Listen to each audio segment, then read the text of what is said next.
પાર્શ્વનાથ ભગવાનની 4 ગાથાઓ આપણે કરી. હવે 5મી ગાથા.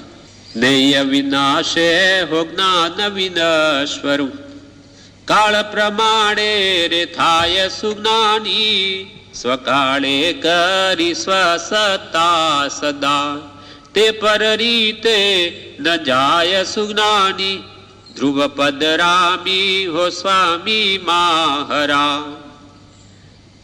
આત્માનું જે જ્ઞાન છે, જ્ઞાન ગુણ જે ભગવંતને સંપૂર્ણ પ્રાપ્ત થયો, ભગવાન પાર્શ્વનાથને, એ સમય પ્રમાણે જ્ઞેય એટલે જાણવા યોગ પદાર્થનો વિનાશ થતા, જ્ઞેય વિનાશ્યો જ્ઞાન વિનેશ્વરો એટલે જ્ઞેય પદાર્થનો નાશ થતા જ્ઞાન પણ નાશ પામે.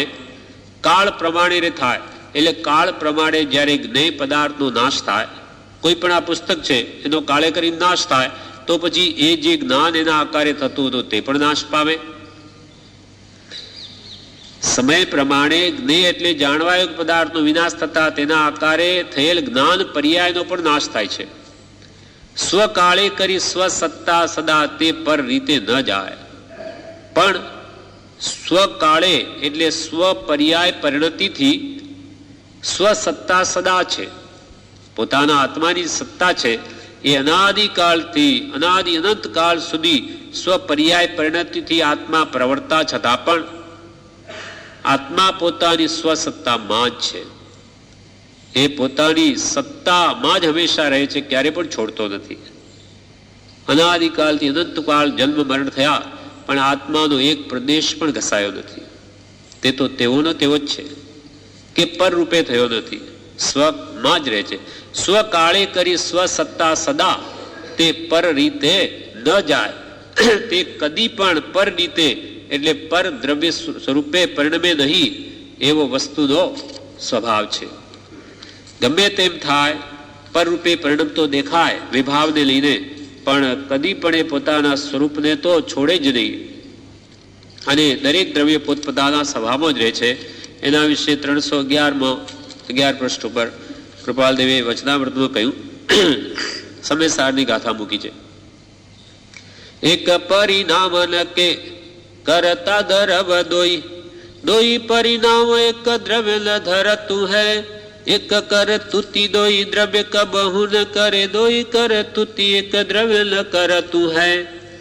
જીવ પુદગલ એક ખેત અવગાહી દો, અપલે અપલે રૂપ કો ન ટરતું હૈ, જડ પરિણામ અનિકો કરતા હૈ પુદગલ, ચિદાનંદ ચેતન સ્વભાવ આચરતું હૈ. સમયસાર એક પરિણામ એટલે એક ભાવના કરતા બે દ્રવ્ય નહીં થાય.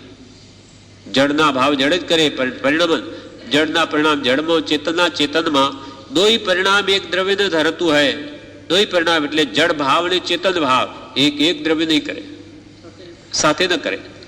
એક કરતુતી કોઈ દ્રવ્ય કબહુ ન કરે, એક ક્રિયા જડ ચેતન બે ન કરે. કોઈ કરતુતી એક દ્રવ્ય ન કરતું હૈ, દોઈ ક્રિયા. પહેલા તો એમ કહ્યું કે એક ક્રિયા તે બે દ્રવ્ય ન કરે, અથવા બે ક્રિયા તે એક દ્રવ્ય ન કરે. જીવ પુદ્ગલ એક ખેત અવગાહી દઉં, જીવ અને પુદ્ગલ ભલે એક ક્ષેત્રમાં અવગાહના રૂપે રહેલા હોવા છતાં પણ અપને અપને રૂપ કોઈ ન ટરતું હૈ. પોતપોતાનું રૂપ જે સ્વભાવ છે કોઈ છોડતું નથી. આજે શરીરમાં રહેલો આત્મા છે, આત્મા સ્વ સ્વરૂપમાં જ છે, એ કઈ દેહ રૂપે થયો નથી, અથવા દેહ કોઈ કાળે જ્ઞાનવાન થાય નહીં, એ જડ જ રહે. જીવ પુદ્ગલ એક ખેત અવગાહી દો, अपने अपने रूप को न टरतु है, जड़ परिणाम को करता है पुद्गल. जड़ना परिणाम कौन करे? पुद्गल करे.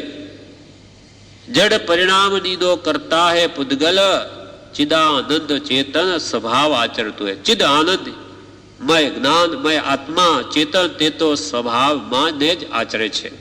એટલે કૃપાલે જડ ભાવે જડ પરિણમે, ચેતન ચેતન ભાવ કોઈ કોઈ પલટે નહીં છોડી આપ સ્વભાવ. જડ ને ચેતન ને બંને દ્રવ્યનો સ્વભાવ ભિન્ન, એ ત્રિકાળમાં ભિન્ન જ છે. તેમ અહીંયા કહ્યું, ભલે ને જ્ઞાન વિનાશ્યો જ્ઞાન વિનેશ્વરો કાળ પ્રમાણે થાય, પણ સ્વકાળે કરી સ્વસત્તા સદા, તે પર રીતે ન જાય. તે હંમેશા સ્વસત્તામાં જ રહે, પણ તે પર રૂપે કદી ન પરિણમે. આત્મા પોતાના સ્વભાવ રહીને જાણે છે, પરિણામ જ નથી કરતો. બરોબર છે, કેમ કે સ્વભાવમાં જ રહે, પર રૂપે કદી ન થાય. હવે અર્થમાં કે છે, જો આત્મા સમય સમય ન બદલાતો હોય, પ્રશ્ન કરે છે, આત્મા સમય સમય ન બદલાતો હોય અને તમે જેમ કહો છો તેમ પ્રભુ ધ્રુવપદમાં જ રમનારા હોય, તો આ નીચેની વાત ઘટતી નથી.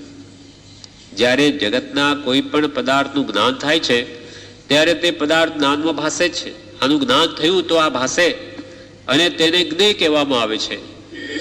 જ્ઞાન જ્યારે જ્ઞેયના આકારે પરિણમે છે ત્યારે વસ્તુનું યથાર્થ જ્ઞાન થાય છે. જ્ઞાન, આપણું આત્માનું જ્ઞાન જ્યારે જ્ઞેયના આકારે પરિણમે ત્યારે વસ્તુનું જ્ઞાન થાય છે. હવે જ્ઞેય પદાર્થનો નાશ થતા, જેમ કે આ પુસ્તક જ્ઞેય છે, એનો નાશ થતા તે પદાર્થના જ્ઞાનનો પણ નાશ થયો. હવે જે આકારે જ્ઞાન હતું એનો પણ નાશ થયો, જેથી આત્માનો ગુણ જે જ્ઞાન તે પણ નાશવંત ઠર્યો. એનું જ્ઞાન જે એનું હતું એ પણ ગયું. એટલે હવે તો પછી આત્માનો ગુણ જે જ્ઞાન તે પણ નાશવંત ઠર્યો. જ્ઞેયનો નાશ થયો, તેની સાથે જે આકાર હતો જ્ઞેયનો, જ્ઞાનનો, તે પ્રકારે તે પણ ગયો, માટે તે જ્ઞાનનો પણ નાશ થયો. તેથી ભગવાનમાં ધ્રુપ પદરામીપણું ઘટતું નથી, કેમ કે ગુણ અને ગુણીનો ભેદ નથી. તેથી જ્ઞાનનો નાશ થતા આત્મા જે જ્ઞાતા તેનો પણ નાશ થયો. જ્ઞાન અને આત્મા બે એક સ્વભાવી છે. એક જ્ઞાન ગુણ છે, આત્મા ગુણી છે, એમાં રહે.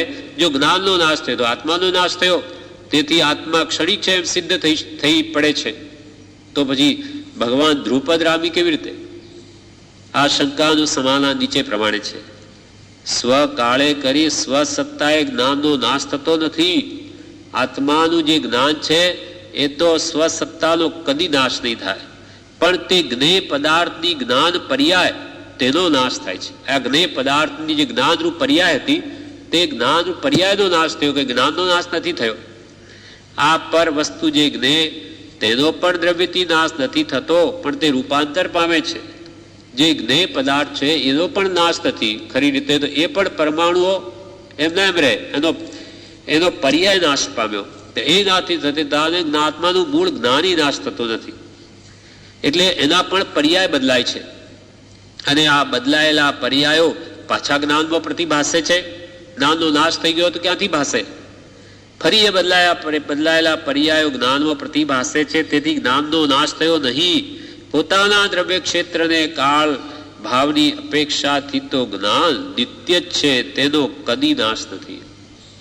સ્વકાળે કરી સ્વસત્તા સદા, એટલે પોતાના દ્રવ્ય ક્ષેત્ર કાળ અને ભાવની અપેક્ષાએ તો જ્ઞાન નિત્ય છે, તેનો કદી નાશ નથી. માત્ર પર્યાયાંતર થાય છે, પણ વસ્તુ તો સદા નિત્ય જ રહે છે.